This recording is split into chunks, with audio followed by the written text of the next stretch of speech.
So the great thing with this village tourism concept, as I was indicating, is it allows solutions to participate. It allows us to define our culture.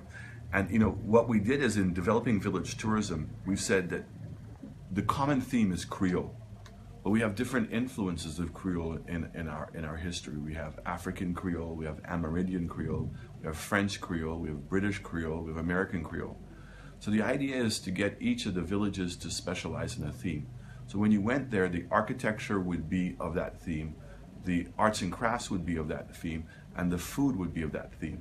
So it means that when you travel around St. Lucia, you're seeing things different. Right now we go, everybody's selling the same arts and crafts, everybody's selling the same type of t-shirt, and everything looks the same. So we want to be able to be able to allow the rich history of this country, the diversity of our history, to be on display and to create a tremendous amount of excitement in that area.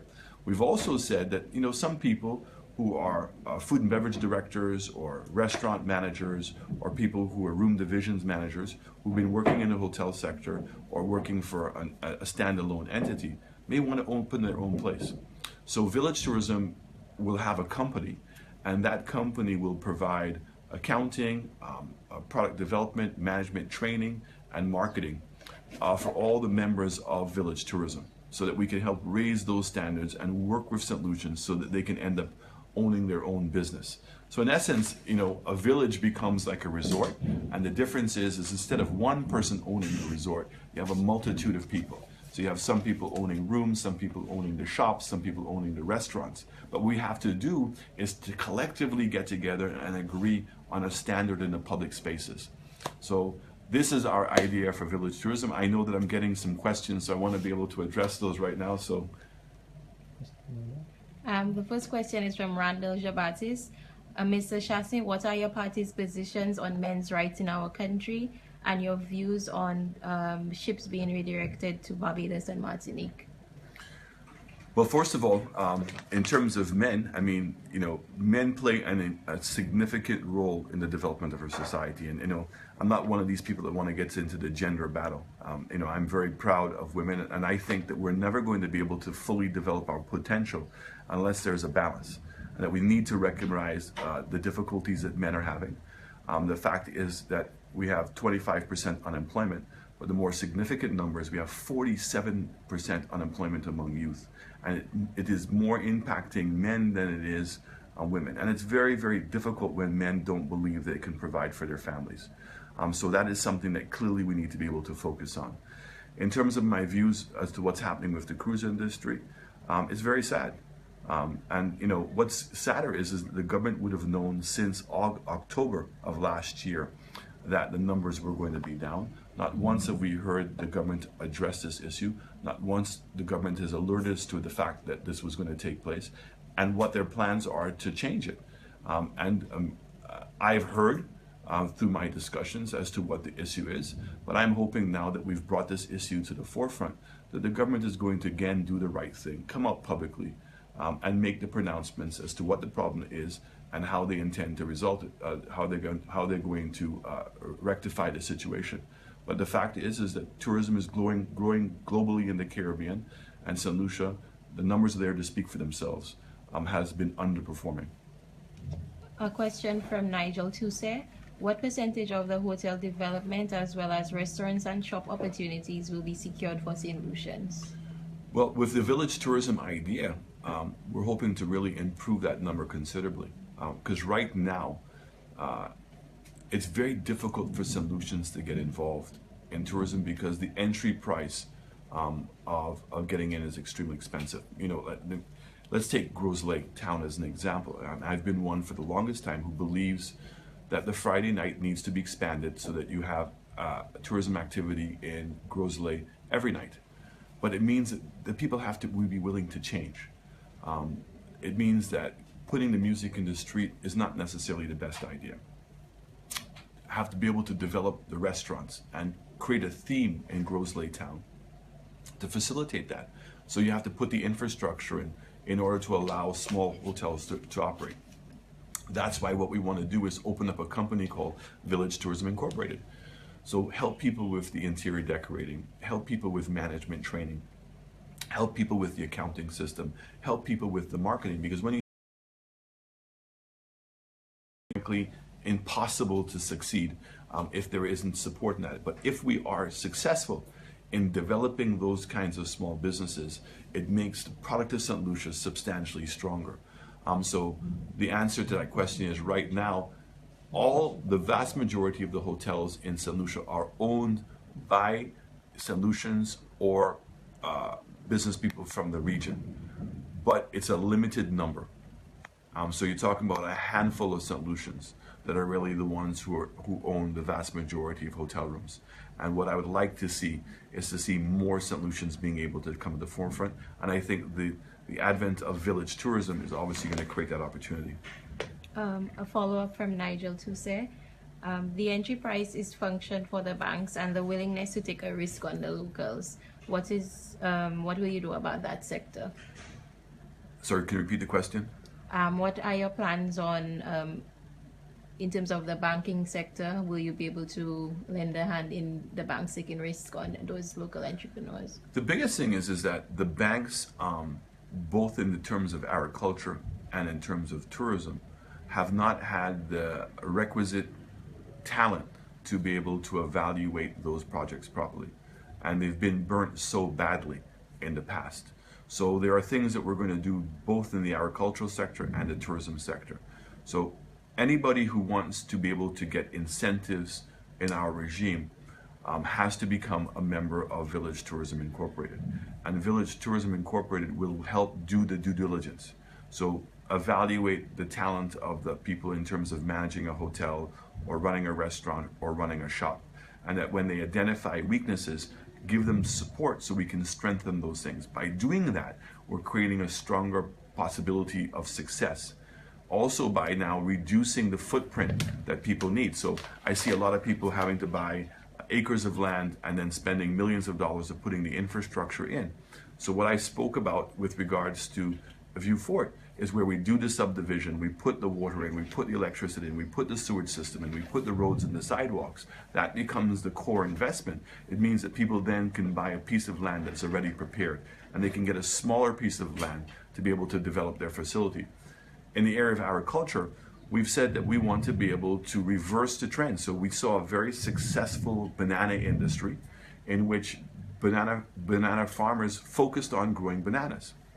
So between CFL and also the hotels, we can pretty much estimate 100% of the consumption of agriculture in St. Lucia. So the goal here is to be able to give contracts to farmers so that farmers know exactly what they're going to be growing. So they will know that they have to grow X number of tomatoes, the quality of the tomatoes, and the price that they're going to get. And then we're going to have the extension officers, the agricultural extension officers, now provide support to those farmers and help grade those farmers. So a bank that's now going to lend money to a farmer knows the farmer has a contract and knows the capacity of that farmer to be able to deliver. And we believe that this is going to go a long ways in being able to secure and get more involvement by the banks. But we have to recognize that the banks have been struggling with loans in the agricultural sector and been struggling with loans in the tourism sector. And it's by reducing that risk, strengthening the opportunity for growth, and also helping do the due diligence for the banks that we believe that we can transform that relationship between the banks and the investors. A question from Paul Jones. How are you going to help the dock workers in View Fort? You know, it's very, very sad to hear what's taking place in View Fort. A port that offered so much promise. I mean, it was even sadder prior to Christmas hearing that the geese boat might have stopped going. So I'm great for whatever interventions that they had to prevent that from happening, because clearly it would have meant more jobs lost, because I understand that over 100 people have lost their jobs in the port already. And it also would have been the death toll for, or the death knell for many of the farmers in the South. As I said, what we've agreed is the new dock facility will be able to facilitate both the cruise ship passengers as well as cargo. Clearly, with the expansion of the Panama Canal, the possibility that the Chinese are going to be building this new passageway through Nicaragua, we believe there's going to be a growth for the need to be able to store containers and to be a transshipment point. So that is one area that we're looking at going. We've also spoken about making St. Lucia a hub for air cargo. So again, creating a specific terminal for FedEx and UPS that they can fly the bigger jets into Huronora, and then the smaller planes taking them for the regional things. So whereas the jobs may not be specifically only on the dock facilities, but creating jobs similar to what they were doing in other areas. So we really believe there's a huge opportunity to grow the airport cargo, and also for Huronora to be a mini hub for St. Vincent, for Dominica, and for Grenada. So also with the improved economic activity, that many more people are going to get construction jobs, and also in terms of being able to now get full-time jobs and develop their own careers. Because I mean, ultimately, isn't that what it's all about? It's about being able to develop a career, to know that you have a job that you can rely on, a job that you can borrow on and make long-term loans. You know, I love the fact of what NICE does in terms of an apprenticeship program, but I lament the fact that young people are not being put into jobs in which they can be ultimately become full-time jobs. You can't, it's just not viable to use taxpayers' monies to create jobs versus having young people who are in jobs that are paying taxes. And so this is the transformation that we want to be able to see.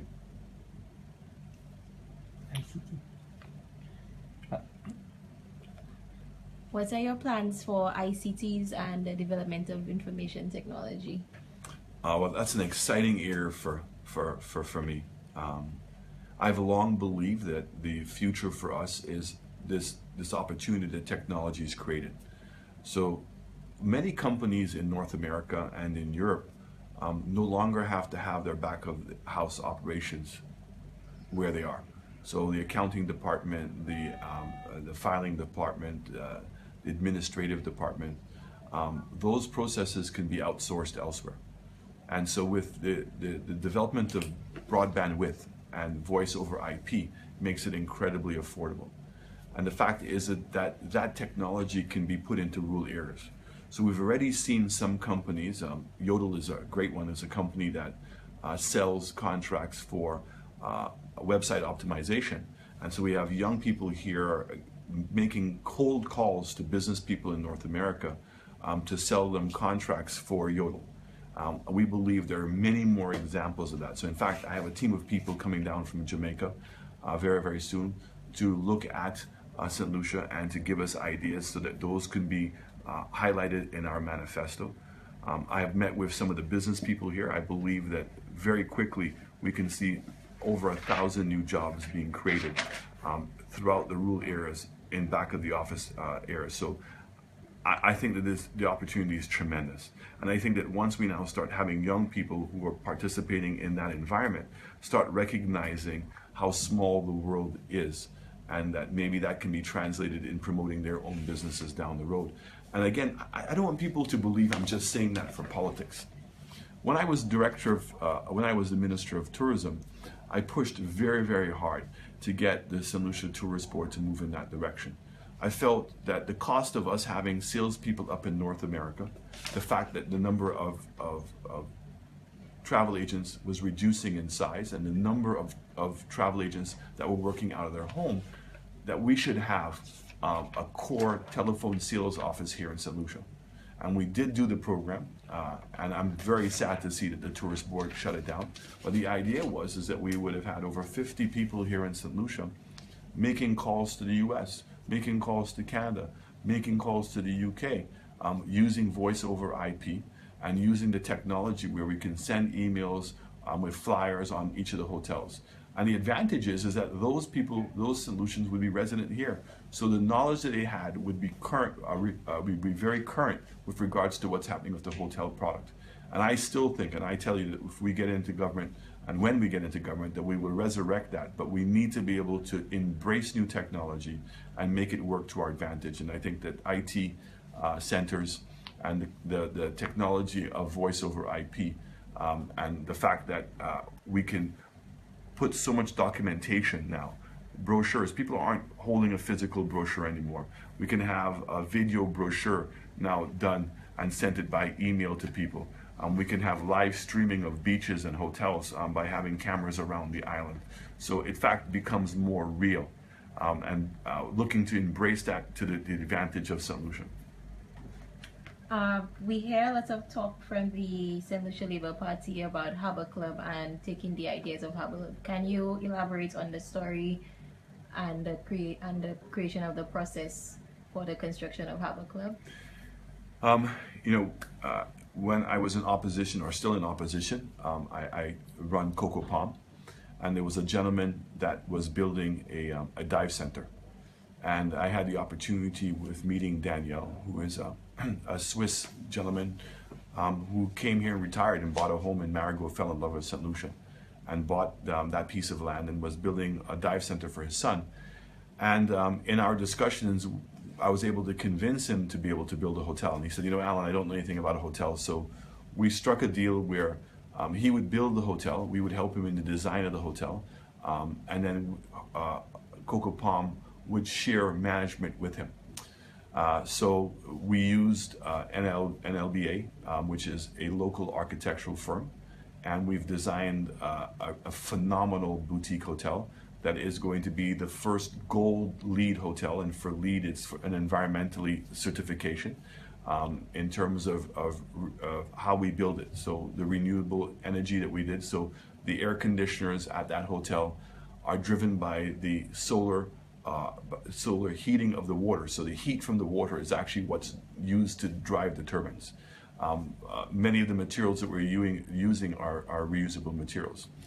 So he applied for his incentives. I was extremely disappointed in terms of how long the government took to approve the incentives. I was even more embarrassed by the quantum of incentives that they offered him initially.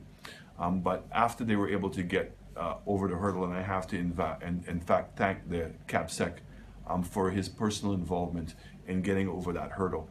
So it took over 10 months for a project that was going to be $55 million in this country, and a project that has used, and people can drive by and see, the traditional construction method, and that every single contractor on the property is St. Lucian. And that was what was so great about Daniel, that Daniel wanted to be able to develop something that was St. Lucian.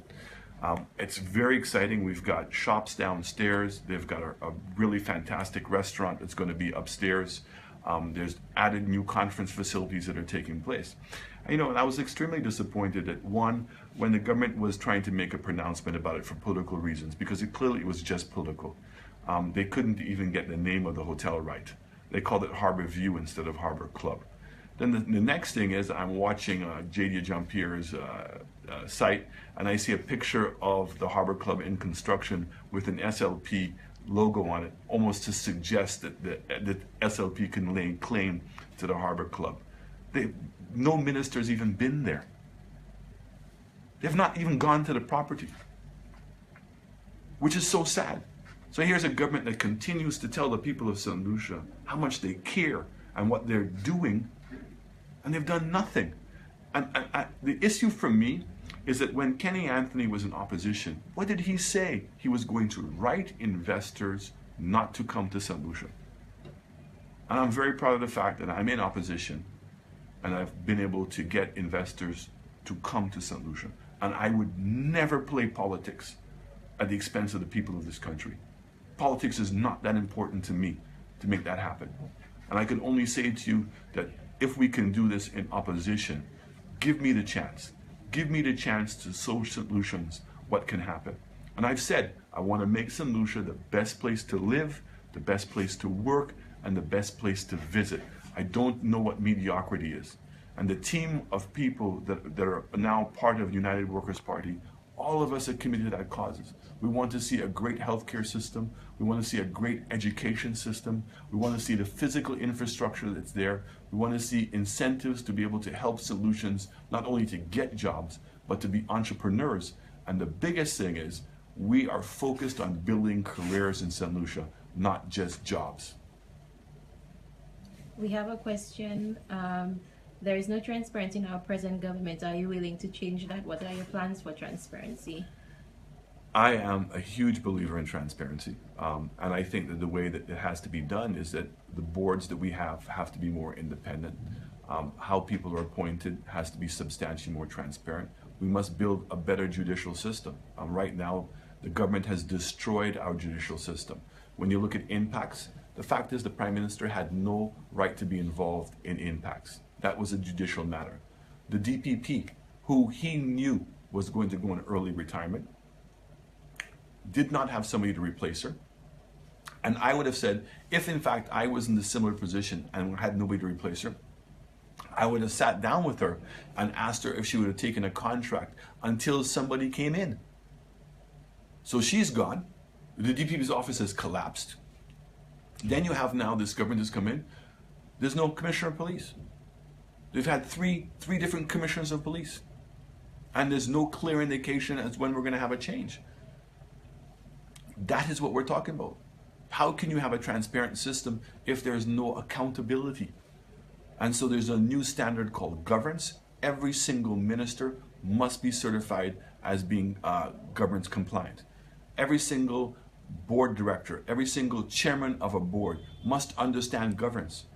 When people are appointed to these statutory bodies, they have a responsibility to do due diligence. Too many people are taking these appointments based on perks, and their loyalty are to the wrong set of people. The loyalty has to be to the people of St. Lucia and doing it right. When a board puts out numbers, all of us must have the confidence that those numbers are there. So I look at Lucia. How could Lucia continue to say that the price of electricity was staying high because there was a hedge? The price of oil had dropped over 50%. And since then, dropped to another 50%, yet we only saw a marginal decrease in the price of electricity. And when we now know that had nothing to do with the hedge, the fact is that Lucia made an accounting error.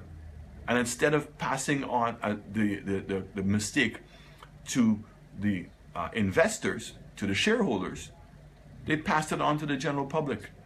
And while I have no difficulty with that, all I wanted them to do is to be transparent with it. So there is a requirement for statutory bodies, public companies, to be compliant in that regard and to be transparent. So the transparency is throughout the system, and if you can create that level of independence and that people can start now having more faith in